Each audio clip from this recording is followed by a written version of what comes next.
Juste un petit rappel les amis pour vous dire que toutes mes vidéos sont aussi disponibles en podcast sur toutes les plateformes d'écoute. Les amis, bienvenue, j'espère que vous allez tous très bien, très content de vous retrouver pour cette nouvelle vidéo. On est de retour avec Stan et on est de retour pour faire un petit point. Alors c'est pas un point de mi-saison, c'est quoi, on est fin novembre là. C'est un point de premier tiers de saison on va dire, et surtout en Champions, parce qu'on vient de jouer les 5 premières journées de cette phase de ligue. Bien sûr il y en a 8, il en reste 3, après on aura des playoffs, donc 16e, les 8e, les quarts, les demi. Moi je dirais on est à peu près pour une équipe qui va en finale, au premier tiers du parcours, et on voit déjà des choses se dessiner. Je sais pas ce que t'en penses Stan, on va en discuter, mais bon pour l'instant on a notre top 8, on a notre top 24, je pense qu'on peut dire sans trop de risque de se tromper, que Liverpool est la meilleure équipe d'Europe en ce moment sur son état de forme. Je pense on peut dire que le Barça est la deuxième meilleure équipe d'Europe du début de saison sur une période plus large. En tout cas, voilà, les deux sont clairement dans la conversation tout en haut. Il y a l'Inter qui est, comme d'hab, c'est costaud. Hein. L'Inter est effectivement le deuxième de cette phase de ligue. Ils ont 4 victoires, 1 nul, 0 défaite, aucun but encaissé. C'est la meilleure défense en Ligue des Champions pour l'instant. 7 buts marqués qui leur ont donné 13 points. Et sinon, on a Dortmund qui est comme le Barça à 12 points. Et d'ailleurs, les deux se jouent au Signal Iduna Park dans 3 semaines, ce qui va être un gros match. J'y serai en plus. Trop hâte de voir sa 4e contre 3e. Énorme match dans la Ruhr. Donc ça, c'est notre top 4. L'Atalanta est seul 5e avec 11. Aussi, les copains de Gasperini sont très chauds sur ce début de saison. Et après, c'est un peu la magie de cette nouvelle formule. On a, si je compte bien, 7 équipes qui sont à 10 points. Ouais, c'est la galère. c'est difficile là-bas, franchement. on a Leverkusen qui est 6e. Ils sont toujours aussi chauds, malgré la petite gifle qu'ils ont pris contre Liverpool. C'est leur seule défaite des 5 premières journées. On a tes copains d'Arsenal, les Gunners, qui sont 7e avec 10 points aussi. Monaco à 10 points, Villa à 10 points, le Sporting à 10 points. Et nos amis brestois et lillois ont 10 points aussi. Ça fait un top 12 qui est très costaud, donc on a de bonnes surprises, c'est le vrai kiff je trouve de cette phase de ligue. Personne n'aurait pensé qu'on verrait des Villa 9e ou Brest 11e, Lille 12e, etc. Il y a aussi des clubs qui, on s'attendait pas à les voir aussi bas, et ils sont un peu les premiers perdants en tout cas pour l'instant de cette nouvelle formule, parce que par exemple, Stan, nous en phase de groupe de Champions, en tout cas moi je suis toujours habitué à voir le Bayern faire le 6 sur 6 et à voir City être invaincu, à passer son 5-0 et après prendre ses petits 0-0 pour sur les 5e et 6e journées. Et là le Bayern est 13e et City est 17e pour l'instant. Sans même parler bien sûr des gros cadors qui déçoivent le plus. Le Real 24e, 3 défaites en 5 journées, ça aussi on n'est pas habitué à les voir en phase de groupe, normalement ils font des phases de groupe très costaudes. Et le Paris Saint-Germain bien sûr qui a une seule victoire en 5 matchs, qui est 25e de cette phase de ligue. Ouais, ça c'est un petit peu là où on en est pour l'instant. Qu'est-ce que tu penses, la nouvelle formule? Est-ce qu'il y a des choses qui t'ont particulièrement attiré? Est-ce que tu prends ton kiff? Yeah, moi, déjà, salam tout le monde.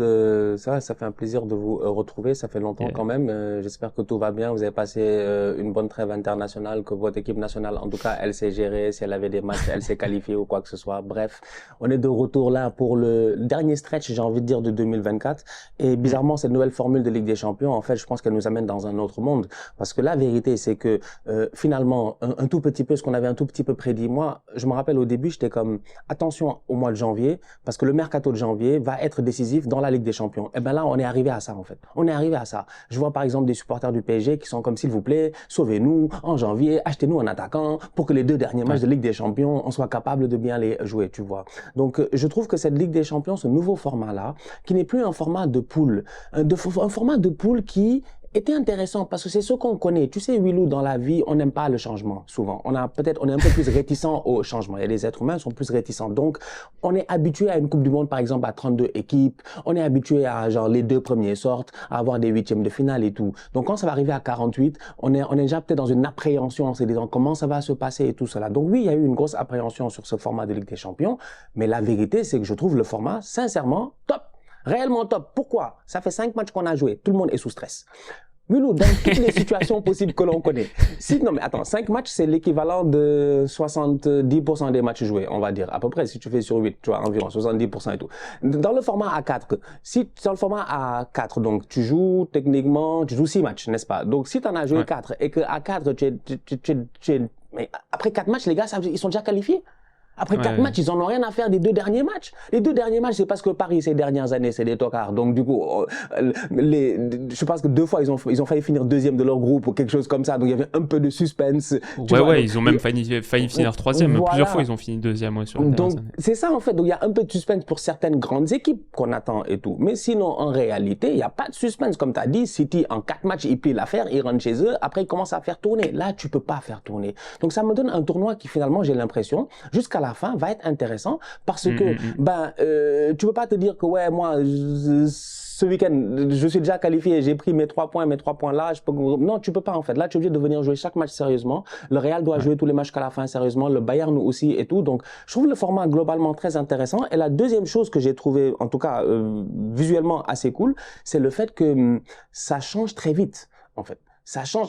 Mais Aston Villa, ils sont 8e. Aston Villa n'était pas premier ici avant-hier. Aston Villa était premier. Après leur victoire contre Bologne, je crois, la 3e journée, c'était une des 2 seules équipes à 9 points avec Liverpool. 3 matchs, 3 victoires. On pensait que c'était truc. Ça fait 2 matchs, ils sont là en train de tergiverser. S'ils continuent à tergiverser, ils finissent 15e et on n'aura même pas compris comment ils sont passés de 3e à 15e. Donc, je trouve ce format franchement intéressant. Je trouve excitant. Cool, il y a ces délires et tout. Maintenant, on va voir parce que la plupart des gros sont en danger. La vérité, Willou, c'est que on pensait que 10 points, ça allait être suffisant. On pensait que 12 points, c'était suffisant. On va voir. Ça va être intéressant. Ouais. Mathématiquement, quels sont les... combien il faut vraiment pour passer. Moi aussi, je me dis que 10... tu vois, par exemple, quand je suis allé checker sur Opta, ils ont fait des analyses. Toutes les équipes qui ont 10 points ou moins... 10 points ou plus, pardon, on leur donne que genre 1% de chance de pas finir dans le top 24. Donc je pense que 10 points, ça va être un cut-off suffisant, mais ça n'empêche pas que Paris qui en a 4, le Real qui en a 6, je sais pas, City qui en a 8, ils ont besoin de prendre des points sur les matchs qui restent. Et il y en a beaucoup qui jouent l'un contre l'autre et qui s'annulent aussi, c'est ça qui est un peu... Il y a un Paris City, par exemple, effectivement, qui va être un très très gros match de janvier. Non, c'est une dinguerie, et puis c'est cool d'avoir des matchs de Champions en janvier aussi. Ça va donner un petit peu de piment à ce mois, parce qu'en plus, là, c'est un janvier sans Coupe d'Afrique des Nations, donc il nous faut quelque chose de cool, quoi, pour reprendre l'année fun. Et le dernier truc aussi, je suis totalement d'accord avec toi sur le piment qu'il y a jusqu'au bout, aussi parce que même... Si tu es dans les toutes premières places, on parle de Liverpool, Inter, Barça, Dortmund par exemple, c'est mieux de finir tout en haut. Même pour le match que tu vas avoir en 8e, même si tu finis dans le top 8, c'est mieux de finir dans les premières, 2e, 3e places pour avoir un match-up un petit peu plus favorable sur la suite de la compétition. Donc en vrai, je pense que même une équipe qui a genre 15 points après 7 journées, elle a envie d'aller prendre potentiellement 18 pour garantir un top 4 ou un truc comme ça. Donc non, franchement, pour l'instant, ça se passe bien. Et comme pour l'instant, ça se passe bien, je me suis dit que j'allais me livrer à un défi qui est franchement, mec, jusqu'au bout, là, jusqu'à 1 minute avant de lancer le call, j'étais en panique. Hein. C'était le grand stress ici. On a des feuilles de papier, on a sorti l'arsenal. Parce que j'ai essayé de composer mon 11 de la compétition. Et toi, tu interviens comme consultant, là. Tu vas me donner ton avis. Tu vois, parfois, des entreprises ne sont pas très, très sereines sur leur choix. Donc, elles appellent Deloitte, Accenture, etc. Et tu vas me donner ton regard expert sans prise de risque. Tu vois, voilà, c'est ça, exactement. Ça, c'est le grand banditisme entrepreneurial. Et tu vas me donner ton avis parce que j'ai essayé de composer le meilleur 11 des 5 premières journées de Champions, mais avec la difficulté, qui est en vrai une difficulté assez extrême, un seul joueur possible par club. Et quand tu dis un seul joueur possible par club, et que tu regardes la campagne qui est en train de faire Liverpool, la campagne qui est en train de faire le Barça... C'est des choix difficiles, hein. Tu dis que pour le Barça, par exemple, qui a de très très loin la meilleure attaque de cette Champions, pour l'instant, ils ont 18 buts en 5 matchs. Depuis leur première défaite contre Monaco, ils ont mis que des valises à tout le monde. Comment est-ce que tu choisis entre Lewandowski, qui est le meilleur buteur avec 7, un seul penalty, hein, Lewandowski en plus sur cette... Voilà, il a pas... C'est pas un penalty merchant, il a pas marqué tous ses buts à 11 mètres, non, il a 6 buts sans penalty, il fait un très très gros début de saison évidemment, et aussi en Europe. Il a dépassé les 100 aussi en Ligue des Champions cette semaine, en étant plus que jamais 3e derrière Messi et Ronaldo, donc c'est quand même... Ouais, c'est quelqu'un, ça fait un moment qu'il a dépassé Benzema, non? Oui, il a dépassé Benzema depuis longtemps. Benzema, on a oublié. Benzema, il continue, Robert, continue d'écrire sa légende, hein. Pas de ballon d'or, mais ballon d'or The Streets Won't Forget, Robert c'est Lewandowski, ça, exactement. Ballon d'or 2001. Et ouais, donc voilà, est-ce que tu te passes de lui, mais est-ce que tu te passes de Rafinha qui a aussi 5 buts, 2 passes, qui est extraordinaire, qui a sorti une des performances un peu marquantes, une des images fortes pour moi du début de la compétition contre le Bayern, son triplé. Ça veut dire aussi, tu penses même pas à Lamine Yamal, il y a Pedri qui est chaud à chaque fois qu'il joue. Bref, très dur de choisir pour le Barça, pour Liverpool aussi. Donc voilà, j'ai essayé de me fixer ce défi. Et ce que je vais faire, c'est quand même commencer par le Barça. Ok. Et dire que pour le Barça, s'il faut vraiment en prendre un, à la fin, j'ai pris Rafinha quand même. Parce que le 5+2 et le match contre le Bayern me parlent beaucoup. Pour moi, c'est peut-être l'image du début de saison en Champions. Et en plus, toutes les autres stats sont excellentes. Il est top 3 de la compétition en passes clés. Il est le joueur en Europe qui a réussi le plus d'actions, qui amène à un tir avec 31. Voilà, il a brillé franchement à chaque fois. L'autre jour, Yamal n'est pas là. Il peut jouer sur la droite. Bien sûr, il a joué la plupart des matchs sur la gauche, mais tu peux le déplacer aussi sur la droite. Je pense que je le prends dans mon 11 en tant qu'ailier gauche quand même pour honorer notamment ce match contre le Bayern. Donc ça veut dire pas d'autres joueurs du Barça et ça veut dire pas d'autres ailiers gauche. Par exemple, il y en a deux petits noms un peu plus derrière que j'ai envisagé. C'est Igor Pajao du Feyenoord qui a 4 passes décisives, qu'on a sorti une notamment contre City, qui a fait un très gros match contre City. Et Bino Gittens de Dortmund qui a 4 buts aussi, qui est un des meilleurs buteurs de la compète. Mais voilà, je pense Rafinha. Je sais pas si tu trouves que c'est un scandale de ne pas mettre un Lewandowski ou un autre joueur du Barça, mais voilà. Non, moi je suis tout à fait d'accord. En fait, je pense que même les fans du Barça, ils seront d'accord parce que, excusez-moi, je suis un peu enrhumé là. Je pense que c'est les changements de température, tout ça, ça me fatigue un peu. Je disais, je pense qu'en réalité, les fans du Barça vont être d'accord parce que s'il y a un joueur qui nous a surpris, s'il y a un mec, on n'avait pas d'attente, et que tu pouvais juste être surpris, en fait, tu vois. C'est bien Rafinha. C'est-à-dire qu'on en oublie même que Rafinha, il y a quand même ce mercato, il y a 3-4 mois, il est en partance, en fait, tu vois. Il est peut-être sur le départ. On parle d'offres de 45 millions, 50 millions d'Arabie Saoudite. Donc, les gars sont comme, est-ce qu'il doit partir ou pas? Mais après, ils sont peut-être pas sûrs s'ils peuvent le remplacer. Donc, je pense qu'il y a eu pas mal de choses peut-être qui sont passées au niveau du Barça. Finalement, il est resté. Et Rafinha, c'est un parcours, j'ai envie de dire, assez spécial parce que Rafinha, c'est un Breton. Exactement. Breton, la dernière fois, j'étais assez tranquille. J'ai dit, mais Rafinha. J'ai Rafinha de Rennes, là. C'est Rafinha, en fait, Bien sûr, c'est le même, ouais. C'est Rafinha de Rennes, de Leeds, de machin, qui est en train de percer au Barça. J'ai dit, c'est incroyable. Franchement, il mérite, juste pour le most improved player, tu vois. Si on y va un peu dans cette mentalité-là, pour moi, ça c'est la vidéo qui arrive, mais j'avoue, t'as peut-être déjà répondu à la question parce que dans quelques mois, on répondra et il sera sans doute très très haut. Moi, je me souviens à l'époque Ligue 1, mec, c'était avant qu'on fasse des vidéos ensemble et je faisais déjà mes drafts dans mon coin. Je faisais des drafts tout seul, Willou contre Willou, comme quand tu joues aux échecs seul contre toi. Et j'avais fait une vidéo, mon meilleur 11 de Ligue 1 avec 100 millions d'euros Transfermarkt. Et Rafinha, c'était mon ailier droit. Rafinha de Rennes à l'époque, et il devait valoir à peine 10 millions ou un truc comme ça. Donc ouais, quelle trajectoire depuis. Et avec Flick, tu vois comme quoi parfois un entraîneur plus un joueur, une connexion se crée. Et Flick, il a que des compliments à son égard, même avant qu'il se mette à stater comme un monstre. Et je pense qu'il l'a vraiment libéré, le jeu dans la profondeur. Ça a vraiment exploité une de ses qualités phares. Donc en tout cas, je suis content que Deloitte accepte mon choix de Rafinha. Tout à fait. Et puis même au-delà de ça, tu sais, tu peux avoir un impact dans le jeu, mais Rafinha est plus que décisif en fait. Tu vois, tu sens vraiment quand il est là, en ce moment, Yamal n'est pas là, mais Dieu merci que Rafinha est là. Imagine s'ils n'avaient pas Rafinha, je suis désolé, je pense que l'équipe n'aurait pas eu ce même peps-là, en fait, parce que tu as des profs... Il est capitaine aussi, c'est lui qui a le brassard, le leadership qu'il imprime avec son expérience, mine de rien.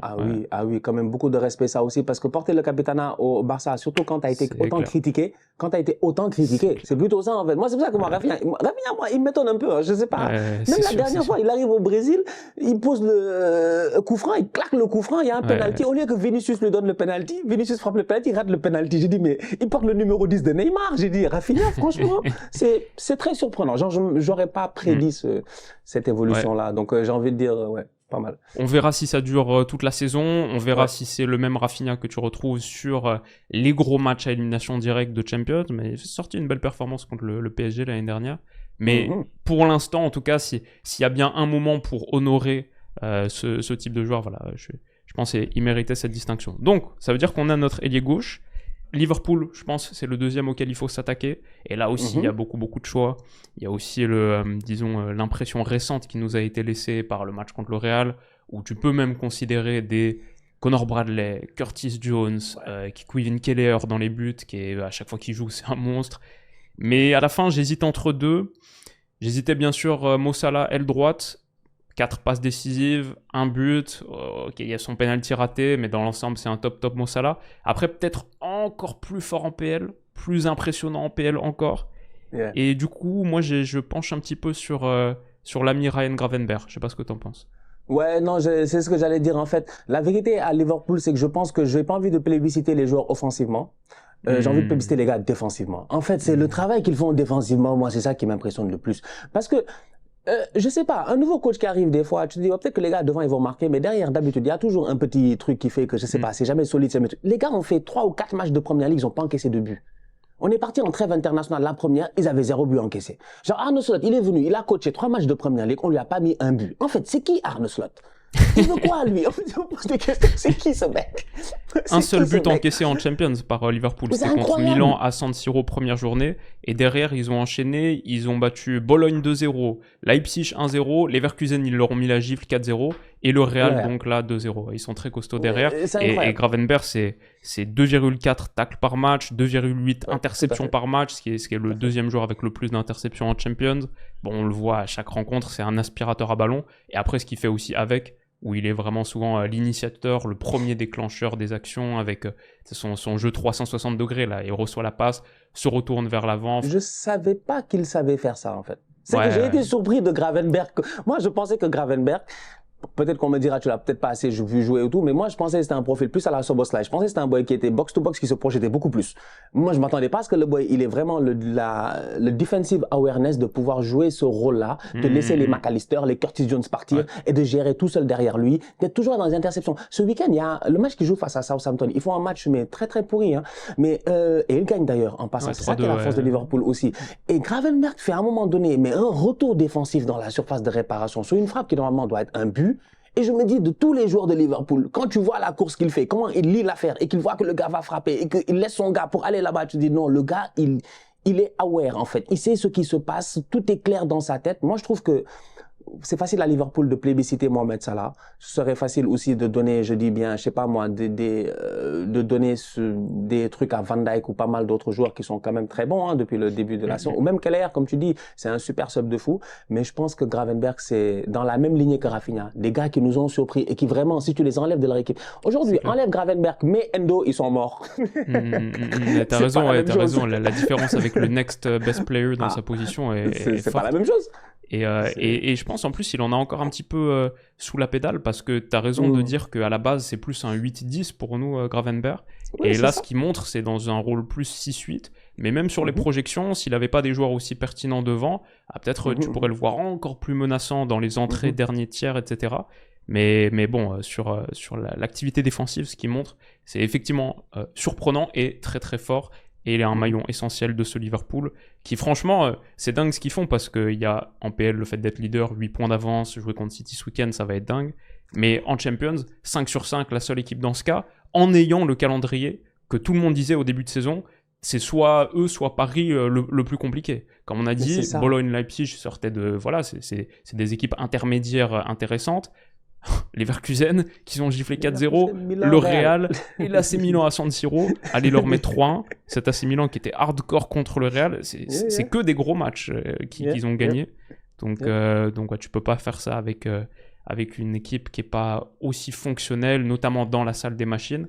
Et je pense qu'il y a une petite connexion néerlandaise aussi. Tu parlais de l'ami Arne Slot, Slot Gravenberch, Slot Gakpo aussi, quand on voit le bon début de saison qu'est en train de faire Cody. Vu la série qu'ils ont enchaînée, où en octobre-novembre, ils avaient que des gros matchs, à part Southampton, que des gros matchs. Même ils battent Brighton 2 fois d'affilée, en PL plus en Cup, Villa, etc.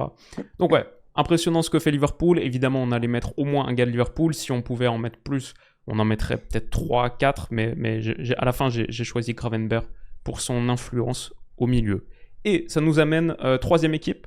Je vais continuer à procéder comme ça pendant encore un petit moment parce que je me dis, si tu mets personne de l'Inter, qui est quand même deuxième, comme on a dit, 13 points, ils n'ont pas perdu un seul match, ils n'ont pas encaissé un seul but, Et ça va nous permettre, après avoir sorti Rafinha, Gravenberch, je pense, de partir sur un défenseur. Je pense que c'est quand même la grosse histoire de l'Inter du début de saison, c'est leur qualité défensive. C'est moins évident à sélectionner un défenseur, ils ressortent moins sur les stats, dur, buts, passes D, machin. Mais pareil, un petit peu dans la lignée de gars qui avaient une décote un petit peu de leur réputation, comme Rafinha, comme Gravenberch, où on se dit est-ce que... Il y a un gars qui est en train de ressurgir un petit peu, je crois qu'il a été élu homme du match là contre Leipzig, la victoire 1-0. L'Inter, si on peut rappeler un peu leurs résultats quand même, ils vous ont battu 1-0, ils avaient fait 0-0 contre City, ils ont fait 1-0 contre Leipzig, 1-0 contre Young Boys, 4-0 contre l'Étoile Rouge, ça c'était au tout début. Mais donc voilà, aucun but encaissé à chaque fois. Un mec qui s'est un petit peu distingué récemment, pour moi, c'est Stéphane De Vrij, un autre néerlandais, mais le défenseur central de 32 ans, qui a sorti une belle perf contre Leipzig. En gros, j'hésitais entre lui et peut-être au milieu de terrain, il y a Zielinski qui est pas mal, mais comme on a pris Gravenberch déjà, un peu en tant que 6 pointe basse, qui peut avoir un peu de projection. J'ai considéré Zielinski, mais à la fin, voilà, j'ai pris De Vrij en tant que défenseur central. J'ai beaucoup hésité, bien sûr, si on parle de performance défensive, avec Yann Sommer. Avec Sommer. Ouais, ça que j'allais dire, avec le gardien, même avec Sommer. Bien sûr, Yann Sommer, il est top. C'est juste à la fin, j'ai choisi... je peux le dire maintenant, du coup, pour continuer sur le gardien. J'hésitais entre Sommer, Keller et Lucas Chevalier. À Lille, qui est pour moi l'étoile, la rising il a été star. Chaud, Chevalier. Il a été en plus, très Chevalier, très chaud. il en a pris, lui. Tu sais, il y a des gardiens aussi, ils encaissent pas énormément de tirs, de frappes, de machin. Mais Chevalier, lui, il en a pris, lui. C'est vrai qu'il a été bon. C'est clair et net. Lucas Chevalier, voilà, sur les chiffres avancés, c'est le gardien de Champions qui a qui a rapporté le plus de buts à son équipe, 3,5 à Lille. Ça fait du sens. Et si Lille, sur cette campagne, est donc à 10 points, comme on a dit, 12e, en ayant pris 7 points contre Real, Atleti, les deux qu'ils ont battus, et la Juve, 7 points contre ces trois équipes, tu dis, c'est pas forcément ce qu'ils vont faire, mais Genesio est toujours aussi impressionnant contre les gros clubs. Bon, c'est en bonne partie grâce aux performances juste pures et dures dans les buts de Lucas Chevalier. Comme j'hésitais entre les deux, voilà, je l'ai pris lui, et Sommer est mon 1 bis, mais je dirais Chevalier et De Vrij pour avancer sur ce monde. Moi, je trouve ça cool pour Chevalier. Franchement, j'ai pas de problème. Dans tous les cas, Chevalier, là, on en parle même apparemment au Barça. On en parle. On sait que ça fait, il y a quelques années en France, je pense que c'est fou comme l'évolution des gardiens en France. Vous avez de bons gardiens. Ça va très, très vite et les carrières vont très vite aussi. J'ai l'impression qu'il y a 3 ans, le numéro 1 de tous les jeunes, c'était Alban Lafont. Ouais. C'est passé rapidement à Guillaume Rest. Exactement. Maintenant, aujourd'hui, on parle de Chevalier. En fait, les Français, ça sort des gardiens comme si, ça pousse comme des champignons et c'est tous des boys de qualité aussi. Donc, pour moi, Chevalier, je pense qu'il est en train de faire un très bon boulot avec Lille et Lille aussi est en train de faire un parcours assez impressionnant. Tu vois, tous ces clubs-là qui sont devant le Paris Saint-Germain, ça aussi, il faut qu'on en parle en fait. C'est-à-dire que tu as les 3 clubs français qui sont quand même à 10 points. C'est quand même impressionnant. T'en as un et celui qu'on n'attendait pas qui a 4 points. Et pourtant, l'autre, il a Donnarumma, il a machin et tout. Donc, des fois aussi, c'est une question de volonté. Et je pense qu'à Lille, ils ont cette volonté-là aussi. Ils ont la volonté de briller. Et pour de vrai, je suis d'accord, mais si c'est l'Inter seulement. Moi, je t'avais dit la dernière fois, effectivement, il n'a pas joué tous les matchs de Ligue des Champions. Je pense qu'il en a joué 3 sur 5 ou 4 sur 5. C'était le petit Bissek que je trouvais, en fait, c'était plus pas par rapport forcément aux statistiques et puis tout ça. Peut-être que statistiquement parlant, tu pourrais me dire, peut-être qu'il a été parmi les plus vus, mais c'est plutôt par rapport, encore une fois, à l'attente que tu as, en fait, tu vois. C'est-à-dire que tu as une équipe où tu as des joueurs très expérimentés. Pavard est très expérimenté. De Vrij est très expérimenté. Tu me ramènes n'importe quel de ces tontons-là. C'est qui l'autre là, qui a 150 à Serbie, machin, Bastoni. Bastoni, ça fait longtemps qu'il fait partie des boys qui doivent percer, tu vois. Donc, c'est-à-dire qu'il y a des gars qui sont très expérimentés. Et t'as ce jeune-là, Bissek, allemand, qui n'arrête pas de sortir quand même des top performances dans cette défense-là sur le côté gauche, tu vois. Bon pied gauche, bonne qualité de relance. Pour les gardiens, j'ai un dernier nouveau venu, là, dont on me parle à l'oreillette. Les gars sont fâchés. Ouais, ils ont dit, c'est qui fait le classement? C'est un Français, c'est normal. Ils ont oublié de l'Argentin. Il est où Emiliano Martinez? Ils ont dit. C'est vrai. Emiliano Martinez. Et lui, c'est un fou, lui. Emiliano Martinez, de temps en temps, Ils vont jouer des matchs sous cet ancien championnat. Ils sont pas bons, cet ancien championnat, Aston Villa. Donc, ils jouent des matchs, tu comprends pas, il va prendre des buts, tu es comme, ouais, mais ces trucs. Et après, le match de Ligue des Champions, le grand match, dès qu'il y a toutes les caméras, il sort les performances. Tu te dis, c'est le meilleur gardien de l'histoire des gardiens. Mais je pense que le début de Aston Villa, les 3 matchs, 3 victoires et tout ça, il y a eu des belles performances aussi de Martinez. Donc, bon, au cas où, hein, avant que les gars dans les commentaires, si il y a des fans ici d'Aston Villa, ils se c'est pour ça qu'on t'a embauché, Stan. C'est pour ça que tu es un consultant de top niveau. Tu manages déjà ma PR. Tu es un vrai, voilà.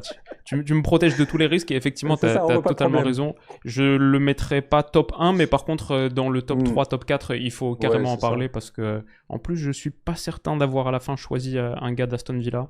Donc, il aurait certainement eu sa place. On a sorti donc Rafinha, on a sorti Gravenberch, De Vrij et Lucas Chevalier, un gars par ligne. Je vais compléter avec 2 gars qui sont pour moi des évidences ou quasiment des évidences au milieu de terrain ou sur un rôle un petit peu avancé. Quoique, ça va être intéressant. Peut-être je vais le mettre une ligne plus haut en tant qu'ailier droit parce que c'est vrai qu'à la fin on n'a pas pris ça là. Et tu me diras ce que tu en penses, mais en tout cas c'est sûr, il y en a un, on va le mettre parce qu'il a joué les 5 matchs.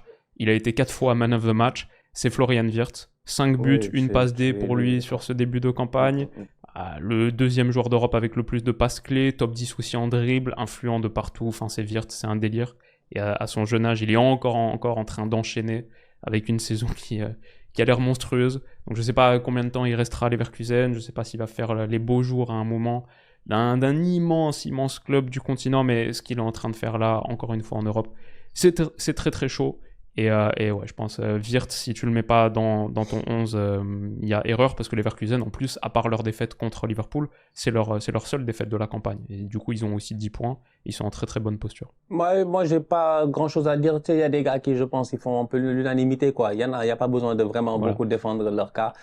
Florian Wirtz, c'est un excellent joueur de foot et même encore plus impressionnant quand tu vois que le boy, il s'est fait les croisés et qu'il est revenu au top comme ça. En fait, c'est incroyable ça aussi parce qu'il y en a pas beaucoup qui physiquement déjà réussissent à tenir parce que moi, je me suis dit à un moment donné, peut-être que ça va rechuter et tout. On a vu Eder Militao, on l'a perdu en même pas 6 mois finalement entre le retour, l'après-saison, la reprise et il rechute encore. Tu vois, c'est tellement dur mentalement aussi, j'imagine, de revenir au top niveau et ce qu'il a fait si jeune parce qu'il est encore très jeune, c'est ça qui est incroyable. C'est un gamin, quoi, Wirtz. On parle des boys ici à gauche et à droite. Wirtz, il a même pas 24 ans, si je m'abuse. Je pense pas qu'il est, ou il a peut-être max 24. 21 ans. Il a 21 ans, tu vois, c'est un gamin, t'as l'impression que ça fait, c'est que, je suis fatigué du football aujourd'hui. Des enfants, ça fait, je suis fatigué. Quand on va te dire que Pedri, c'est sa 4e année professionnelle, tu vas t'arrêter, tu vas dire comment ça, c'est sa 4e année professionnelle. En fait, c'est incroyable. Donc, non, franchement, il a, en ce moment, je suis en train de lire un bouquin sur le dernier bouquin de Marty Perarno sur Guardiola. Là, il avait fait le bouquin sur Guardiola au Bayern, sur les débuts à City ou le challenge qu'il va avoir à City. Et là, il a fait Guardiola à City de 2016 à 2023. Donc vraiment le récit total. Un truc qui est assez intéressant à lire en ce moment avec la situation de City. Mais je suis en train de lire le début là, du coup, c'est la saison 2016-2017. Et ça parle de 2016-2017, le match contre Monaco. C'est leur victoire 5-3 et puis après la défaite 3-1. Oui. C'est le très très gros Monaco qui va en demi-finale de Champions, qui est sorti par la Juve, etc. Le magnifique Monaco. Et je fais, attends, ça, ce moment-là, je m'en souviens comme si c'était hier. Et tu vas me dire là, maintenant, aujourd'hui, que ça, c'était la première saison de Guardiola à City et la première année de Kylian Mbappé. Mais pour moi, Monaco, ça c'était. C'est vrai, c'est la première année de Mbappé, c'est vrai. Pour moi, ça c'était il y a 2 ans. Le temps passe à une vitesse, c'est affolant. Non, c'est incroyable. Franchement, time flies. Franchement, time flies. Donc, ouais, respect. Respect, Wirtz. On est d'accord.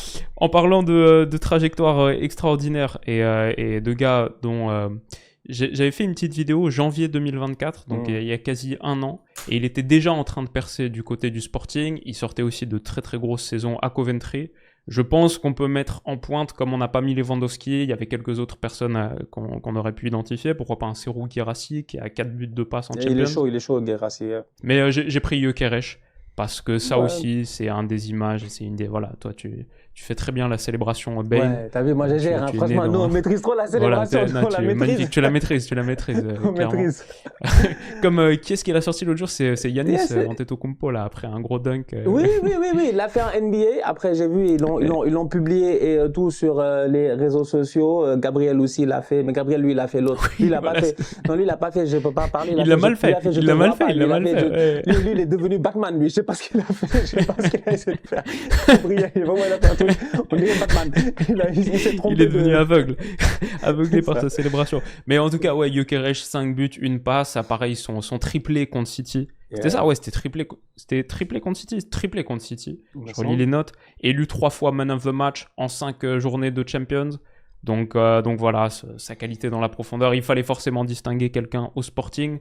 Et tu peux parler de 2-3 gars, tu peux parler de Morten Hjulmand peut-être, tu peux parler de les quelques bons moments de Giovanni Quenda. C'est un beau Sporting, hein, c'est un beau Sporting. Et si on avait choisi un entraîneur, peut-être on aurait mis Ruben Amorim. Bon, maintenant il est plus en Champions, donc on peut plus le mettre. Il a choisi. Mais j'ai mis Gyökeres. Et je pense qu'à la fin, je vais même mettre Wirtz une ligne plus haut. Parce que bon, c'est particulier, j'ai fait un système à 4. On sait bien sûr le Leverkusen de Xabi Alonso, c'est 3-4-2-1 ou 5-3-2. Mais Wirtz, il est souvent une ligne plus haut qu'un vrai 8-2-4-3-3. Il est quand même plus axial qu'un ailier droit, mais on va dire que c'est un ailier droit très très intérieur, assez proche de Gyökeres. Et du coup, j'ai Rafinha, Gyökeres, Wirtz comme ligne de 3. Ce qui, bon, mine de rien, c'est quand même assez sympathique. En tant que consultant expérimenté de la City, en tant que londonien pur, là, j'ai besoin de ton expertise. Forcément, il faut qu'on prenne un gunner. Ils font quand même un gros début de campagne européenne. Voilà, ils sont clairement là. Et comme je t'ai dit, moi, depuis le début de saison, je pense qu'ils vont être là pendant longtemps en Champions. Je dis pas pareil en PL, mais en Europe, je pense à Arsenal pas mal. Et j'ai une position qui me manque dans mon 11. Tout le reste, je suis plus ou moins convaincu de ce que je vais choisir, mais il me manque un défenseur central. Pour mettre à côté de De Vrij, vas-y, est-ce que tu prends Gabriel ou Saliba? Est-ce que tu me conseilles Gabriel ou Saliba? Je pense que dans cette phase de Ligue des Champions, dans cette première partie de saison, j'ai envie de mettre Gabriel. Ok. Ouais, je mets Gabriel sans aucun doute. Saliba, c'est mon gars, Saliba Bandi, franchement. Mais je pense que je mets Gabriel parce que je trouve que Saliba a eu peut-être le contre-coup de l'Euro. Je sais pas. J'ai trouvé Saliba, il est revenu, il était moins frais. Il était moins chaud. Okay. Saliba, la saison passée, il joue les 38 matchs de championnat avec Arsenal. Faut prendre en considération, il joue toute la saison. C'est un des rares joueurs, je crois, lui et Gabriel, peut-être, il joue toute la saison. Gabriel avec le Brésil, ça se finit plus tôt, machin la Copa, ils sont éliminés rapidement. Bon, c'est ça, juste après la phase de poule. Donc du coup, peut-être que le temps de vacances, le temps de repos, le temps de, il y a plein de choses qui ont fait que j'ai trouvé Gabriel très frais en début de saison. Franchement, moi, Gabriel, ça a été presque mon leader défensif, j'ai envie de dire. Alors que tout le monde sait que, et ça, j'ai toujours pas eu peur de le dire, que je suis pas le plus grand fan de Gabriel. Moi, Gabriel, les erreurs qu'il faisait il y a 2-3 ans, jusqu'à présent, j'ai pas oublié, hein. Il faisait des erreurs bêtes, des penalties bêtes, mais Gabriel était trop nul. La mémoire d'éléphant. Faut arrêter, c'est maintenant qu'il est devenu fort. Mais donc, franchement, Gabriel, je pense que ouais, c'est lui que j'ai envie de saluer. Il a été top depuis le début de la saison. En plus, il est décisif, il marque des buts, il est dangereux sur les coups de pied arrêtés. On l'a encore vu cette semaine. Tu peux compter sur lui, quoi. C'est vraiment une force de la nature. Et puis ouais. Donc c'est ça. Et je pense que Saliba, peut-être ça l'a fatigué. L'Euro, il est revenu, peut-être émoussé. Peut-être il y a eu l'enchaînement des matchs aussi. C'est un gars qui n'a, c'est Saliba, sa carrière allait très vite, hein. Entre genre, on l'a acheté, on l'a prêté à Nice, non? Après, on l'a prêté à Marseille. Il perd ça à Marseille. Il revient à Arsenal, il perd ça à Arsenal. Donc, il fait 2 ans en prêt. Il joue une année pleine à Marseille. Il vient à Arsenal. Il joue une année pleine. On finit deuxième. On rejoue. Et non, il se blesse en avril. C'est l'année où on doit gagner le titre face à Manchester City, où on y croit vraiment et qu'on perd Saliba en avril et qu'après on se fait éliminer par le Sporting en Europa League ou je sais même plus quoi. Le mois d'avril est cataclysmique et tout ce qui s'ensuit. Et ensuite, la saison d'après, il fait la saison passée, une saison pleine. Il joue tous les matchs, toutes les minutes et tout. Donc, ouais, je l'ai trouvé un peu moins dans le peps. Donc, ouais, je mettrais Gabriel. Et dans l'ensemble, ça te va de prendre Gabriel pour Arsenal? Tu trouve pas qu'on fait une croix sur un autre joueur d'Arsenal qu'il fallait absolument prendre? Il y a des joueurs qui se sont quand même démarqués depuis le début de la Ligue des Champions, j'ai envie de dire un peu par rapport à leur performance. Je pense que moi, si tu m'avais demandé un joueur, celui que j'aurais mis qui vraiment, j'ai envie de dire, sur tous les matchs, je l'ai trouvé pertinent, je l'ai trouvé rassurant et c'est un paradoxe parce que, comme je disais, l'être humain n'aime pas le changement, mais malheureusement, des fois, le changement, il faut l'accepter, il faut l'embrace. Et quand on nous a dit que Ramsdale il partait, on n'était pas content, on était fâchés et tout, alors que Raya il est fort. Franchement, Raya est fort. Okay. Et Raya est très fort. Et c'est que Raya, il y a des matchs où, il y a des momentum de matchs où Arsenal doit sombrer, et on sombre pas à cause de Raya. Tous les supporters d'Arsenal, ils savent. Même face au Sporting, on revient de deuxième mi-temps, mais durant les 10 minutes là, donc des fois en fait, on dirait on revient dans le passé. On dirait on oublie ce qu'on est. On revient de deuxième mi-temps, même 3-0, on joue comme des nullards. Il marque un but 3-1. Après, Raya est obligé de faire les 2-3 arrêts sur les frappes des boys du Sporting, genre bras du poteau, machin, tout ça. T'as un 10-15 minutes de flottement où t'es comme, mais vous jouez à quoi là, en fait, tu vois. Donc c'est là où je pense que David Raya rentre vraiment dans le truc et c'est le seul gardien qu'on a. Hein. Vous pouvez rappeler l'Estonien, là, non c'est Neto. Ouais, l'Estonien qui est en Liga, mais il faut le laisser là-bas. Il est en train de bien jouer, lui, à Valladolid. Donc, on va le laisser en prêt à Valladolid. Sinon, c'est le petit Tom Setford, lui. C'est lui qui a 18 ans qu'on avait fait jouer, je pense, en Cup. Sinon, c'est Neto. Mais bon, franchement, Raya, j'ai envie de dire Raya. Sinon, j'aurais peut-être... je sais pas, je suis en train de voir, de réfléchir et de me dire, il y a aussi eu j'ai envie de dire, Jurrien Timber.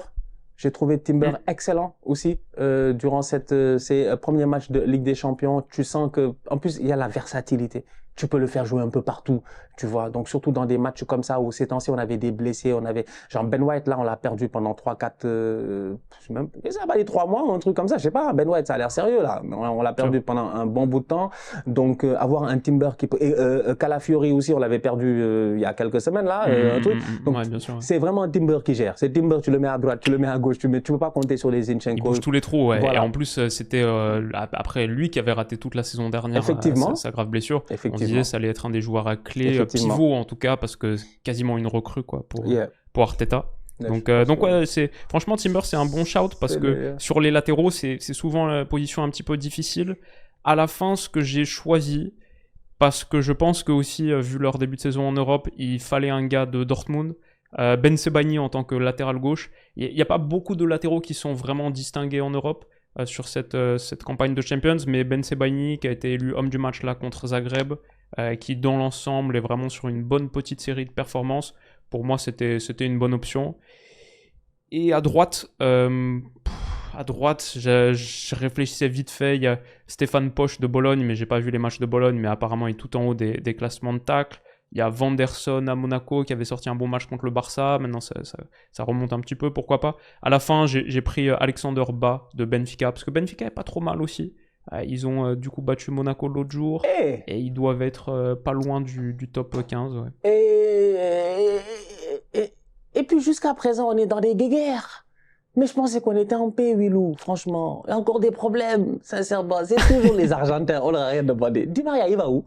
Ah, bah bien sûr, Di Maria, à 100%. Je l'ai honorable mention à fond, 2 fois man of the match. Mais Di Maria, 41 passes décisives. Il veut être meilleur passeur décisif. Il a une passe décisive de pas sur les 5 Ronaldo. premières journées de Champions. Mais ouais. Il a une passe décisive. Ça, c'est dingue. En fait, les gars sont en mission pour enlever tout ce qui reste à Ronaldo. Mais laissez à Ronaldo quelque chose, s'il vous plaît. Plus pitié de Ronaldo. Pitié de Cristiano. Cristiano, qu'est-ce qu'il... Di Maria, t'as raison. Benfica est 14e, 3 victoires en 5 matchs et il est top à chaque fois. Et Di Maria, il a dépassé Messi hier soir. Là, il va être meilleur passeur de la Ligue des Champions. Oubliez ça. Là. Dès le match prochain, il va mettre un corner, le gars va mettre une tête et c'est fini. C'est terminé.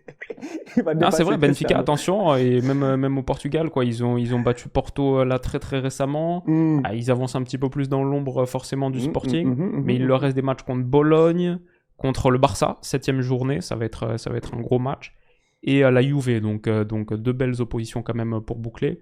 Il devrait finir, je pense, top 24, et ça pourrait être une petite équipe que t'as pas trop envie de tirer sur un playoff, par exemple. Ça peut être fatigant, ça, le Benfica Paris, le Benfica Real, le Benfica machin, là, aller-retour, là, ça peut être un truc. Et quand tu vois qu'ils ont mis 4-0 à l'Atlético, là, début octobre, il y a un peu plus, il y a 2 mois, ils avaient réduit l'Atlético à 4 tirs en 90 minutes, c'était une très très grosse performance qui avait marqué. Et pour le coup, avait marqué aussi dans ce match. Et je pense que c'est un joueur qui commence à avoir pas mal d'expérience maintenant et qui a connu des hauts et des... Voilà. mais en ce moment, c'est vraiment plus des hauts. Il est sur une bonne petite période. Donc j'avais envie de le distinguer. Je sais pas s'il y a d'autres latéraux que tu aurais mis forcément. Non, pas forcément. Moi, je suis parti sur Ben Sebaini. Après, ça devient plus une question de, tu regardes un peu, c'est qu'avec 30, on va être honnête, et même ceux qui nous regardent, ils le savent, en fait. Donc, on n'est pas forcément des machines. Donc, c'est plus difficile avec autant d'équipes de suivre autant de matchs. Tu vas me dire que t'as pas regardé les 144 matchs de regarder jusqu'à présent les 475 matchs là qui sont passés et tout là. La dernière fois, actuellement mardi, j'avais 3 écrans et j'étais bien avec mes 3 écrans. J'étais tranquille, franchement. Voilà à quoi on en est réduit avec cette phase de ligue. J'étais obligé de faire un choix en fait. Donc du coup, j'ai mis mes 3 écrans, j'ai fait mes trucs tranquille, j'ai regardé les matchs. Après à la fin, quand Arsenal s'était plié, c'était terminé, j'ai enlevé Arsenal parce que j'en avais rien à faire. J'étais comme on a déjà battu.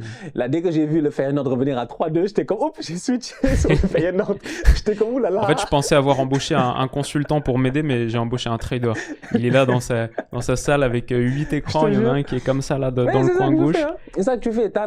C'est ça la Champions. Moi aussi j'ai 3 écrans. T'as un truc qui te dit en fait, dès qu'il y a un but, t'as le truc qui sort qui dit hop, but à tel. Donc du coup, moi je peux juste switcher, aller voir tac, but à tel. Je reviens parce que les gens me demandent des fois comment tu fais. Comme ça dépend. Il y a un match que tu suis réellement parce que tu sais que c'est ton premier ou deuxième gros débrief.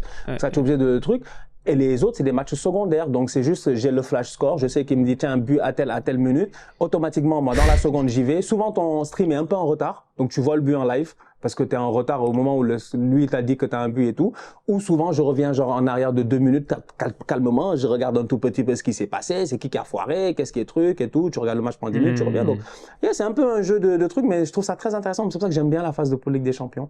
Donc oui, malheureusement, à cause de cela, j'ai envie de dire qu'il y a peut-être pas tant de latéraux qui m'ont forcément surpris. Ouais, j'ai été pas mais mal je suis d'accord, déçu. il y en a pas tant que ça qui se sont vraiment qui ont crevé l'écran ou les écrans. Mais même dans les grandes équipes, même dans les grandes équipes, Robertson, il a été moyen.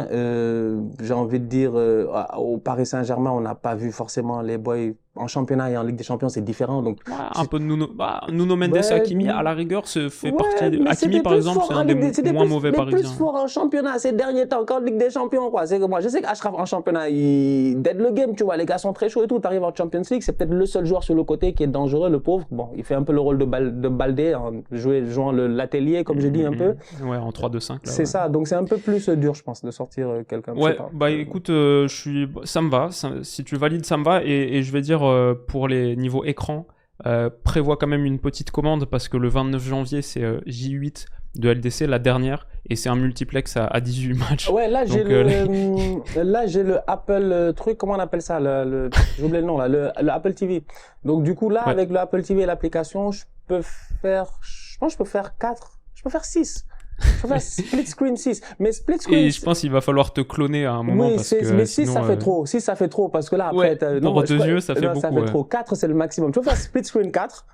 Et là, tu as vraiment, dépendamment de ta télé aussi, tu vois, bon, je suis désolé, il faut que tu aies une télé qui soit assez conséquente aussi, qui te permette de pouvoir avoir les trucs, tu vois. Donc nos télés des années 90, là, avec la grosse tête derrière, là, c'est terminé, ça, quand même. Là, on parle de HD, 4K, 8K, tu vois, il faut vraiment que tu aies l'écran pour que ce soit clair et tout. Mais le multiplex, la dernière journée, il va être épique. J'ai hâte. Ça va être très spécial. Ok, bah écoute, du coup, on a notre ligne de 4. Ben Sebaini, Defray, Gabriel finalement, Alexander Ba et Lucas Chevalier. Et du coup, il nous reste seulement nos deux milieux de terrain, parce qu'on a la ligne offensive, Rafinha, Gyökeres, Wirtz. On a Gravenberch en tant que 6. Donc, il manque les deux milieux un peu avancés, 8-10. T'as enlevé pas mal d'équipes intéressantes. C'est-à-dire que si t'as enlevé pas mal d'équipes, c'est-à-dire il te reste quoi comme équipe que tu n'as pas touché? C'est pas facile. C'est effectivement, là je suis du coup moins dans une logique d'équipe parce que s'il y en avait une que j'aurais cherché à distinguer particulièrement, c'est l'Atalanta. Parce que, comme on a dit, ils sont 5e, ils sont là avec leurs 11 points, si je dis pas de bêtises. J'aimerais juste rajouter rapidement là, l'Atalanta L'Atalanta n'a pas perdu depuis le 24 septembre. C'est vrai, waouh. Ils sont sur une série de 1, 2, 3, 4, 5, 6, 7, 8, 9, 10, 11, 12 matchs sans défaite. Et dans les 12 matchs sans défaite, si je ne me trompe pas, ils ont 10 victoires. Et 2 matchs. Ouais, c'est des dingues. Mais encore plus en Serie A, j'ai trouvé. Ils sont de très loin la meilleure attaque. 34 buts, impressionnant. C'est un peu moins le cas en Europe, même s'ils viennent d'en passer 6 à IB en Suisse. Le truc avec l'Atalanta, c'est que j'ai checké, j'ai essayé vraiment de chercher un joueur de l'Atalanta à mettre dans ce 11. Et le truc, c'est que Gasperini fait beaucoup tourner. Donc il n'y a pas beaucoup de joueurs, par exemple, qui ont disputé les 5 matchs.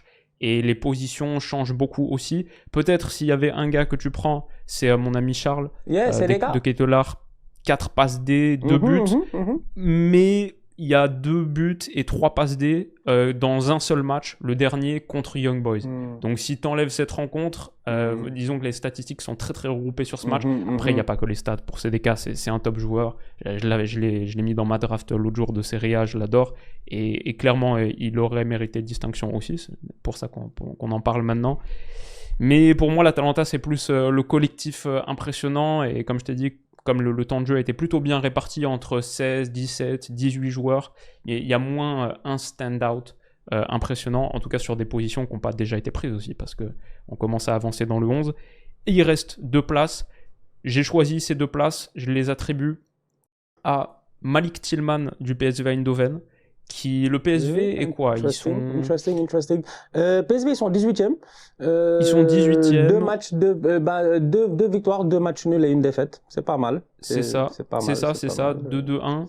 Ils ont battu le Shakhtar, là. C'était le match d'hier, 3-2. Ils ont fait match nul contre le Paris Saint-Germain. Ils ont fait match nul contre le Sporting. Ils ont perdu contre la Juve la première journée. Et ils ont explosé Girona 4-0. Donc, franchement, ils ont eu un calendrier assez sévère. Hein. Se déplacer à Turin, se déplacer à Paris, réception du Sporting, par exemple, c'est des gros matchs. Et pour l'instant, ils s'en sortent bien. D'ailleurs, sur beaucoup de classements de stats avancés, leurs joueurs sortent très très haut parce qu'ils ont un style qui est clairement... Il y a une vraie patte. Boskagli, par exemple, leur défenseur central, c'est, je crois, le joueur d'Europe avec le plus de passes longues réussies, un truc comme ça. Ils ont beaucoup de joueurs qui ressortent, mais Malik Tillman, bien aidé par son doublé contre le Shakhtar l'autre jour, il est à 3 buts, 2 passes pour un milieu central qui correspond très bien dans un 4-3-3. C'est le joueur d'Europe de Champions avec le plus de passes clés, 18.